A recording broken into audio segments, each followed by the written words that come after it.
ನಾಪಕ್ಲು ಬೇತು ಗ್ರಾಮದ ಇತಿಹಾಸ ಪ್ರಸಿದ್ಧ ಮಕ್ಕಿ ಶಾಸ್ತಾವು ದೇವಸ್ಥಾನಕ್ಕೆ ಶಾಸಕರು ಹಾಗೂ ಮುಖ್ಯಮಂತ್ರಿಗಳ ಕಾನೂನು ಸಲಹೆಗಾರರಾದ ಎಸ್ ಪೊನ್ನಣ್ಣ ಅವರು ಸೋಮವಾರ ಭೇಟಿ ನೀಡಿ ಕೆರೆಯ ದುರಸ್ತಿಗೆ ಅಗತ್ಯ ಕ್ರಮ ಕೈಗೊಳ್ಳುವುದಾಗಿ ತಿಳಿಸಿದರು. ಸ್ಥಳೀಯ ಕೋರಿಕೆ ಮೇರೆಗೆ ದೇವಸ್ಥಾನದ ಕೆರೆಗೆ ಭೇಟಿ ನೀಡಿ ಪುರಾತನವಾದ ಕೆರೆಯು ಶಿಥಿಲಾವಸ್ಥೆಗೆ ತಲುಪಿರುವುದನ್ನು ಪರಿಶೀಲಿಸಿದರು.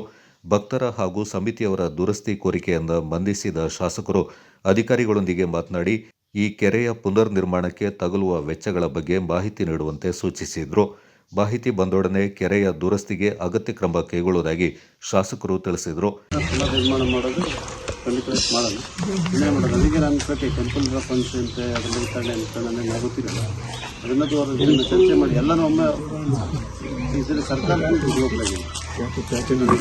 ಮುಜರಾಯಿ ಟೆಂಪಲ್ ನಾನು ಕೆರೆಯ ಗ್ರಾಂಟ್ ನಡ್ಕೊಂಡು ಬರ ಇಷ್ಟು ಬಳ್ಳಿದಪ್ಪ ನಾನು ಮಾಡಿ ಸರ್ ಇಷ್ಟೇನಪ್ಪ ಎಂತಪ್ಪ ನನ್ನ ನೋಡಿ ನಾಡ ಎಮ್ಮೆಲೆ ಕೊಂಡಿದ್ದ ಚಿತ್ರನು ಕೈಯಿಂದ ಚಿತ್ರನು ಗುಂಜಾಚಿದ್ರು ಎಲ್ಲ ಕುಡಿಸ್ ಈ ಸಂದರ್ಭ ನಾಪಕ್ಲು ಪಂಚಾಯತ್ ಅಧ್ಯಕ್ಷರಾದ ವನಜಾಕ್ಷಿ ರೇಣುಕೇಶ್, ಸದಸ್ಯರಾದ ಕೆಎ ಇಸ್ಮಾಯಿಲ್, ಬಾಚೆಟ್ಟಿರ ಕುಸು ಕುಶಾಲಪ್ಪ, ಕುಲ್ಲೇಟಿರ ಅರುಣ್ ಬೇಬಾ, ಹೇಮಾವತಿ ಸಾಬಾ, ಪಾತಂಡ ಕಟ್ಟಿ, ಎಳ್ತಂಡ ಶಾಂತಿ, ದೇವಸ್ಥಾನದ ಅಧ್ಯಕ್ಷ ಕುಟ್ಟಂಜೆಟ್ಟಿರ ಶ್ಯಾಮ್, ಪದಾಧಿಕಾರಿಗಳು ಮತ್ತಿತರ ಪ್ರಮುಖರು ಪಾಲ್ಗೊಂಡಿದ್ದರು.